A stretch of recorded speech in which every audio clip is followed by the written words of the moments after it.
feels like a how many people does it take to screw in a light bulb situation. Yes. If somebody puts on a clock, I could create this in 5 minutes. Will you give me $2,000 to do that? We should get Tony in here. He would make this place better than what it is, I'll tell you that. This is what the power dynamic is like around Bill Belichick. What she is showing us inadvertently is not dissimilar from what it's like at Carolina right now. So we had an absolute bomb dropped on us on Friday.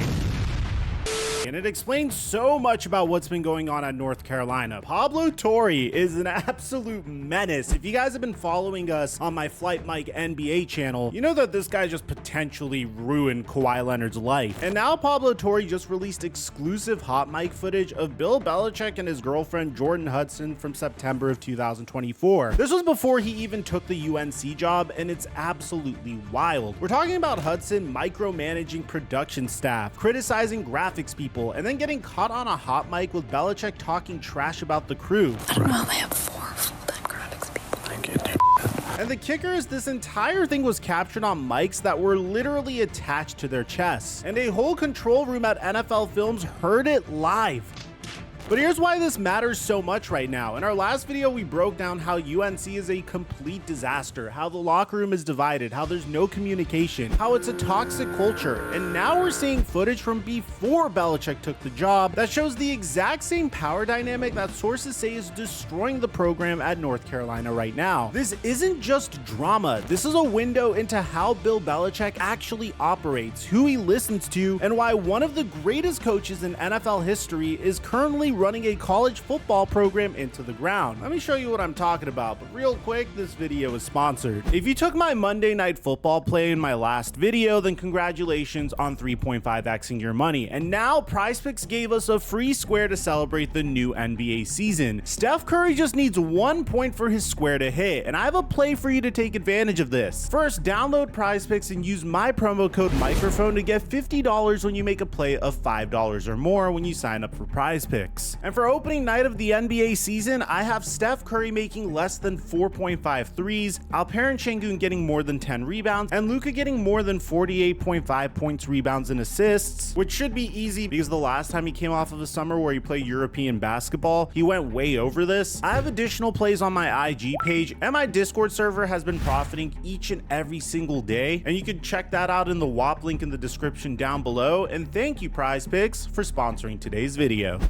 Mic check 1 2 1 2. What's going on, everybody? If you haven't seen our previous video about the disaster at UNC, go watch that first because this is basically part 2. We covered how sources inside the program are calling it an unstructured mess with no culture and no organization, how parents are scared to speak publicly, and how the defensive coordinator hasn't even talked to most of his players. But what we didn't have was visual evidence of what the power structure around Belichick actually looks like. We didn't have proof of who really calls the shots. Well, now we do. Pablo Torre just dropped behind the scenes footage from September of 2024 of Belichick's short-lived show Coach that he did with Matt Patricia and Michael Lombardi. Yes, the same Michael Lombardi who is now UNC's general manager. And in this footage, we see Jordan Hudson, Belichick's 24-year-old girlfriend, basically running the production meeting, questioning everything and treating the crew like they're incompetent. And before you think this is just clickbait drama, Torre says this power dynamic we're seeing in the video is not dissimilar from what it's like at Carolina right now. 12 different sources told Torre that Belichick listens to Hudson and Lombardi above all else. So let's break down what this footage shows, why it matters, and what it means for North Carolina moving forward.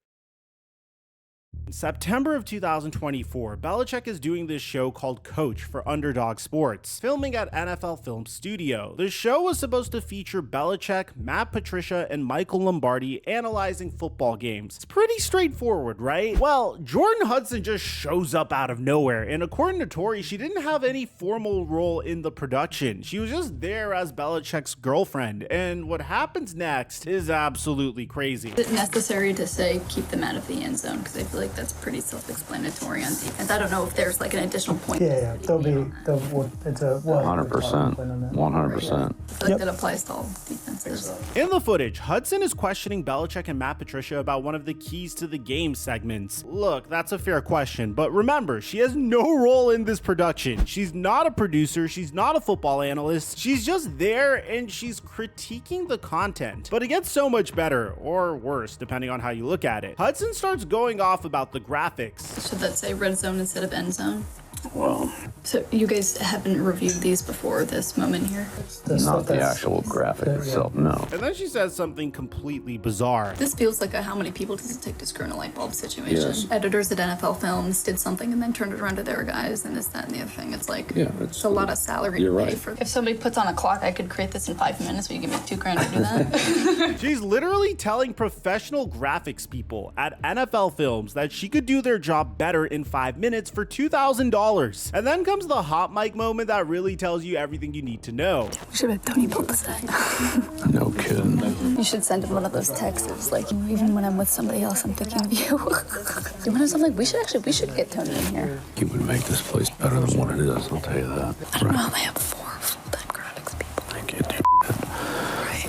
Over to hiring That's that not person. really Joe's thing. Bill Belichick on a hot mic in an NFL film studio is agreeing with his girlfriend that the professional crew can't do their jobs. And according to Tori, this entire exchange was truly listened to live by an entire control room of people at NFL Films. Can you imagine being one of those production people? You're working at NFL Films, literally one of the most prestigious sports media companies in the world. And you have to listen as some 24-year-old cheerleader and her 73-year-old boyfriend trash talk all of your work while thinking they're having a private conversation. I think they're using all of the underdog people from the other things and don't know how to do anything else aside from what they do on all the other shows, which honestly, frankly, really isn't that good. Nonstop. The same thing that we ran, like the final thing for the coach logo that we ended up with was like white letters on a black background. I was like, I'm not doing that. Like, make it leather, like, make it something. That quote right there, that's the whole story. If this was an isolated incident, maybe you could write it off. People have bad days. Maybe the production really was having issues. But here's the thing, this is part of a pattern. Remember back in April when Hudson made headlines, Belichick was doing an interview with Tony DeCouple on CBS Mornings, and Hudson literally interrupted the interview. When DeCouple asked about how they met, Hudson cut in and said this. Not talking about this.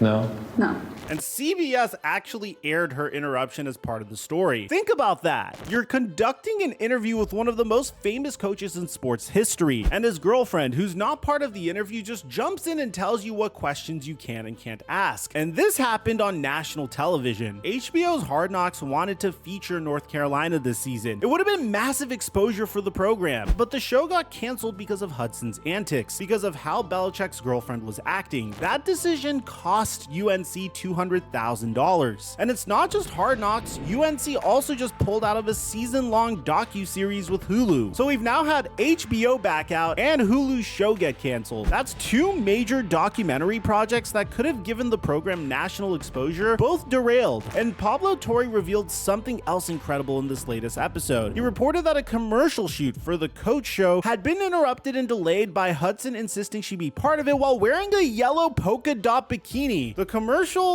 never aired, and really, I genuinely am curious as to why they would never air that. This isn't just about girlfriend drama. Now guys, look, I want to be unequivocally clear. When there were reports coming out originally about Bill Belichick dating a 24-year-old girl, which by the way, when the hell is she turning 25? I swear this girl's been 24 for at least 2 years at this point, but that's besides the point. When reports originally came out, I made a quirky little video on it in the middle of the driest period of the NFL offseason, said it was kind of cute and honestly none of our business, and then moved on from it. What people want to do in their personal lives is fine, but once you start meddling in football affairs, that's when we have a problem. This is about someone who, according to multiple sources and now video evidence, has significant influence over a legendary coach's decisions, and that influence is causing real professional consequences.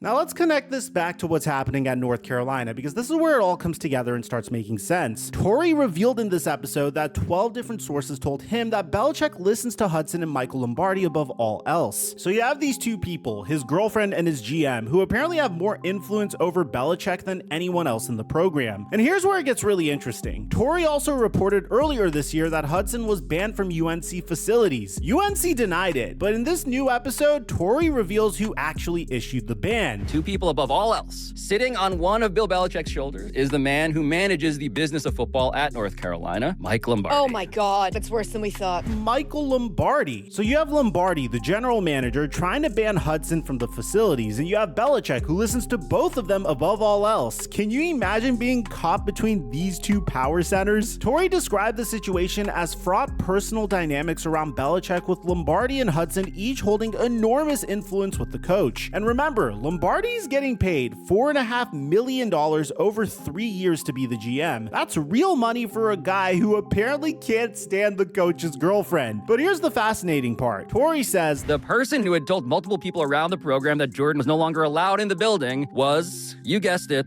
North Carolina general manager Mike Lombardi. So Lombardi is telling people that Hudson is banned, while Hudson apparently still has massive influence. No wonder nobody at UNC knows what's going on. And despite Belichick saying publicly that Jordan has zero involvement in the UNC football program beyond the degree that my personal media intersects with it, we know that's not true. Matt Baker from The Athletic obtained emails showing Belichick asking UNC administrators to copy Hudson on correspondence. Hudson even emailed the UNC media team about how to portray the hiring of Steve Belichick as a defensive coordinator. Let me connect this to what we talked about in our last video. Remember how we said there's no communication between coaches and parents at UNC? How Steve Belichick hasn't talked to most of the defensive players and they don't even have his phone number? Now look at this footage. Look at how Belichick and Hudson operate. They whisper to each other. They talk behind people's backs. They don't communicate directly with the people actually doing the work. Does that sound familiar? The dysfunction we're seeing at UNC isn't an accident. It's not just growing pains. This is how Belichick operates now. And the footage from September of 2024 proves it was happening before he ever set foot in Chapel Hill. Now here's what really concerns me about all this. It's not just about Jordan Hudson, it's about Bill Belichick's judgment. Think about the sequence of events here. In September of 2024, Belichick is working on this show with NFL Films. Again, one of the most prestigious organizations in sports media. His girlfriend shows up, starts micromanaging the production, and they get caught on hot mics trashing the crew. A month later, HBO approaches about Hard Knocks. That falls apart, costing UNC $200,000. Then in April, Hudson interrupts his CBS interview on national television. And through all of this, Hudson has been involved in everything from how UNC's media team portrays stories, to giving pep talks to Bill Belichick on the sideline before games, to wearing very unique outfits on the sidelines before games as well. At what point does Belichick look at all this and think, maybe this isn't working? At what point does someone who built his entire reputation on eliminating distractions recognize that this is becoming the biggest distraction imaginable? This is the same guy who in New England would not tolerate anything that became a distraction. Randy Moss complained about his role on the team. He got traded. Jamie Collins got traded. Aaron Hernandez was cut immediately. Antonio Brown was tried for 1 weekend, and then when more information came out about him, he got traded. The Patriot way was all about the team, the system, and accountability. But now, we've got production crews at NFL Films who can't stand working with him. We've got HBO backing out. We've got Hulu canceling. We've got a divided locker room at UNC where parents are literally scared to speak publicly about what's happening to their sons. And through all of it, Hudson remains a constant presence and influence. So let's talk about what this all means for North Carolina moving forward, because right now they're in a really bad spot. UNC is 2-3 at the time that I'm recording this video. They're 0-3 against Power 4 opponents. They've been outscored 120-33 in those games. They rank 128th out of 136 FBS teams in scoring. The locker room is divided. Communication is non-existent. And now we're getting video evidence of the exact power dynamic that's causing all these problems. At the time that I'm recording this video, they have yet to play California, but based on everything that we're seeing, it's hard to imagine how this gets any better. Because here's the fundamental problem. You can't fix the culture from the outside. You can't force communication to happen. You can't manufacture accountability. These things have to come from leadership. And right now, UNC's leadership is compromised by the exact dynamics we're seeing in this footage. In our last video, we talked about how one source said the disconnect comes from "this is not the NFL," and there are certain ways to operate in the NFL that you can't do in college. And that's that's exactly what this footage shows. In the NFL, Belichick could control the media, he could control access, he could run the Patriots like a fortress where nothing got out unless if he wanted it out. But at NFL Films, he couldn't control the hot mics. At UNC, he can't control what parents say to reporters. He can't control what sources tell Pablo Torre. College football is different. It's more open. There are more stakeholders, parents, boosters, media, fans. You can't just shut everyone out and expect it to work. And when you add in the dysfunction we're seeing, the power struggle between Hudson and Lombardi, the lack of communication, the preferential treatment for certain players, it creates an environment where nobody knows what's real and what's not. Torre said it perfectly. This is what the power dynamic is like around Bill Belichick. This just isn't a good look for Belichick in the midst of finger pointing at UNC, with concerns about how bad the football team is and the messiness within the program. But let's zoom out for a second and talk about what this means beyond just one bad season. North Carolina took a massive swing hiring Belichick. They gave him a 5-year, $50 million contract. They restructured their entire athletic department to accommodate his vision. They bought in completely to the idea that an NFL legend could revolutionize college football. And 5 games in, we're talking about potential exit strategies. We're seeing video evidence of dysfunction. We're reading reports about toxic culture. We're watching 2 major documentary projects get canceled. This isn't just about wins and losses anymore. This is about whether Bill Belichick can adapt to a fundamentally different environment. And based on everything we're seeing, the answer right now is no. The footage from September of 2024 is so damning because it shows this isn't a new problem. This is how Belichick has been operating. The whispering, the behind-the-back criticism, the influence of people who shouldn't have that much power. It was all there before UNC, and it's continuing at UNC. And here's what scares me. If this is how he operated before taking the UNC job, why would we expect it to change now? He's 73 years old. He's been coaching for over 5 decades. This is who he is at this point. In New England, it worked because he had total control and decades to build the system. At UNC, he doesn't have that time. He doesn't have that control. And he's trying to operate the same way with a girlfriend who, based on multiple sources and now video evidence, has way too much influence over his decisions. So where does this go from here? That's the $1 million question, or actually the $20 million question, since that's what UNC's buyout would be at the end of the season. The chancellor already said they're committed for the long haul. Belichick and the athletic director released statements saying that the exit strategy rumors are false, but we've all seen how quickly things can change in college football when the pressure builds. Right now, UNC has 7 games left. They need to show something, anything, that indicates that this can work. They need to show that they can compete against good teams. They need to show that the culture is improving. They need to show recruits that this is a program worth committing to. But here's the problem. With footage like this coming out, with reports of dysfunction, with canceled documentaries and divided locker rooms, how do you recruit? How do you convince a high school kid and his parents that this is the right place when they're reading about coaches who don't communicate with parents and power struggles between the GM and the coach's girlfriend? And make no mistake, this footage is going to follow the program. Every recruit UNC talks to is going to see it. Every parent is going to hear about it. Every rival recruiter is going to use it against them. The sad reality is that Bill Belichick came to North Carolina with the potential to be revolutionary. He could have brought NFL level coaching and strategy to college football. He could have used his name recognition and network to build something special. Instead, 5 games in, we're watching Pablo Torre drop hot mic footage that confirms every negative rumor about the program. We're seeing evidence that the greatest coach in NFL history can't adapt to college football. We're witnessing in real time how a legend's reputation can be damaged by poor judgment and dysfunction. Let me know what you guys think about this in the comment section down below. Aside from that, I'm your boy Mike, and I'm dropping our mic until our next upload.